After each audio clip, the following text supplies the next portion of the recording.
నిహారిక గారు, first of all very congratulations. Thank you.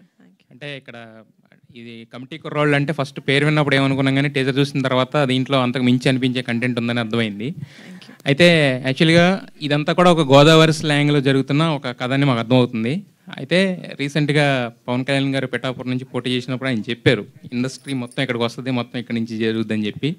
So ఆయన ఇప్పుడు ఎవరిని అడిగినా కూడా మేము పిఠాపురం ఎమ్మెల్యే గారు తాలూకు అంటున్నారు. బట్ దానికి ఫస్ట్ మీరు అనుకోవచ్చు అనమాట. యాక్చువల్లీ పిఠాపురం ఎమ్మెల్యే గారి తాలూకు ఎప్పటి నుంచి స్టెప్ కమిటీ కుర్రాళ్ళు సినిమా తోటి నేను వేస్తున్నాను పిఠాపురం వైపు, లేకపోతే గోదావరి వైపు. సో మరి అంటే అక్కడ ప్రీ రిలీజ్ ఫంక్షన్ అక్కడ ఏమైనా పెట్టి You're reading my mind. Yeah, Pawan Kalyan గారిని You're reading my mind. ఉంటుందా? అయితే వస్తున్నారా? వస్తున్నారు. ఇంకా దాంతో ఆలోచించలేండి. ప్రస్తుతానికి టీజర్ దగ్గర ఉన్నాం కాబట్టి నెక్స్ట్ ట్రైలర్ ఉంది. Will see. రీడింగ్ మైండ్ ఉన్నారు కదా, ఏదో మైండ్లో ఉండుంటుంది కదా. రీడింగ్ మై మైండ్ నేను అనుకుంటున్నాను, నేను అనుకునేది మీరు అనుకుంటున్నారు అంటున్నాను. ఎస్. అయితే యాక్చువల్గా ఇప్పుడు ఇందాక మొత్తం మన ఎగ్జిక్యూటివ్ ప్రొడ్యూసర్ రమేష్ గారు చాలా చెప్పారు. అంటే చెప్పింది చిన్న స్టోరీ, అయ్యింది ఇంత బడ్జెట్ అని చెప్పి. సో మరి మీరు కథ విన్నప్పుడు మీకు ఏమనిపించింది? అంటే ఎందుకు ఈ స్టోరీ, మీరు చాలా కథలు వింటుంటారు కదా, దీన్ని ఎందుకు పిక్ చేయాలనిపించింది మీకు?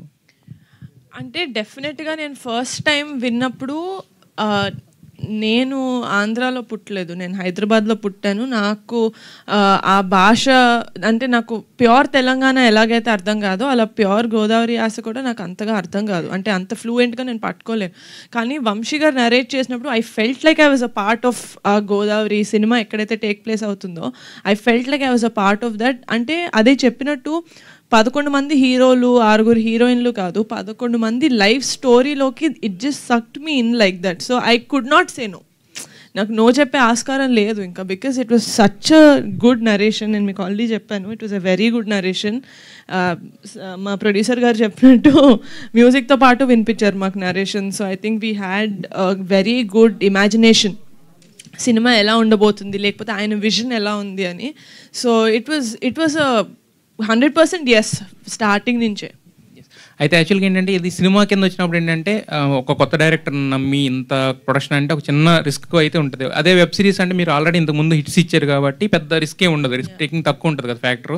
మరి ఆ రిస్క్ తీసుకోవడానికి ఎందుకు మీరు ముందుకు వచ్చారు? అంటే ఇలాంటి సినిమా ఆడకపోతే అందులో there's no point in it. ఎందుకంటే ఇలాంటి cinema it touches a lot of human emotions. మనం థియేటర్కి వెళ్ళింది మన లైఫ్లో బాధలు మర్చిపోయి సరే ఒక 2.5 hours ఎంటర్టైన్ అవుదామని వెళ్తాం. బట్ ఆ ఎంటర్టైన్మెంట్తో పాటు మనకి ఇంకేదన్నా ఇంటికి టేక్ బ్యాక్ చేసుకోవడానికి ఇంకేదైనా వస్తే దట్స్ అ బోనస్. అలాంటివి మా సినిమాలో చాలా ఉన్నాయి. అండ్ ఆ రిస్క్ ఫ్యాక్టర్ అంటారా, నాకు ఫనీగా ఉండడం వల్ల it was like a support for me. So అంత రిస్కీ అనిపించలేదు, ఎందుకంటే I had another producer with me. Nihari గారు, వెంకట్ 10TV. లేదు, ఇందాక ప్రొడ్యూసర్ గారు చెప్తూ ఈ సినిమా ఎలక్షన్స్కి ముందు వస్తే బాగుండేది అని అన్నారు. అంటే ఇప్పుడున్నటువంటి పరిస్థితులను దృష్టిలో పెట్టుకుని ఈ సినిమా చేశారా, లేకపోతే? అంటే ఎలక్షన్స్ అనేది cinema crux of the story కాదండి, it's just a part of it. ఎలా అయితే మనం ఒక 30 సంవత్సరాల్లో అన్నీ మన లైఫ్లో ఎలా అయితే ఉంటాయో, చిన్నప్పుడు ఆడే క్రికెట్ దగ్గర నుంచి మనం కొట్లో తీసుకునే చాక్లెట్ వరకు ఆ ఊరు పంచాయతీ ఉంటుంది, లేకపోతే ఆ ఊరు రాజకీయాలు ఉంటాయి. ఆ రాజకీయాలతో పాటు మనకి ఎలాగా అదర్ థింగ్స్ కూడా లైఫ్లో ఇన్వాల్వ్ అయి ఉంటాయి first 30 years of our life ఒక ఊరు అలాంటి ఊర్లో పెరిగితే కనుక. సో అలాంటి ఆస్పెక్ట్స్ ఉన్నాయి, కానీ ఇట్స్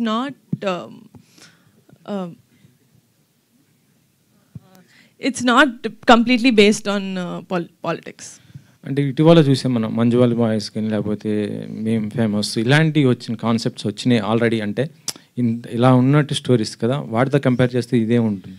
అంటే కమిటీ కుర్రాళ్ళు అనేది ఒక కమింగ్ ఆఫ్ ఏజ్ ఫిల్మ్ అండి. అంటే ఒక 8 సంవత్సరాల నుంచి 30 సంవత్సరాల వరకు ఈ 11 మంది జీవితంలో ఏమవుతుంది, వాళ్ళెవరో జీవితంలో అవుతుంటే నేను ఎందుకు ఇంత ఫీల్ అవుతున్నాను మీకు అనిపిస్తుంది సినిమా చూస్తున్నప్పుడు. You don't disconnect from the character, you will connect with the character. ఇప్పుడు శివ అన్న క్యారెక్టర్ ఉంది, సుబ్బు అన్న క్యారెక్టర్ ఉంది, సూర్య అన్న క్యారెక్టర్ ఉంది. ఈయనకి సుబ్బు హీరోలాగా కనిపించవచ్చు, సో ఎండ్ వరకు ఆయన సుబ్బుతో కనెక్ట్ అవుతారు. మీకు శివ అనిపించవచ్చు, మీకు సూర్య అనిపించవచ్చు. సో అలాగా ఒక అమ్మాయిలాగా నేనే ఒక బాయ్ క్యారెక్టర్ ఒక 2-3 క్యారెక్టర్స్ కనెక్ట్ అయ్యి నా ఫ్రెండ్స్ గ్రూప్లో this is how I am అనిపించింది. కాబట్టి I think the connectivity is very much there ఈ సినిమాలో.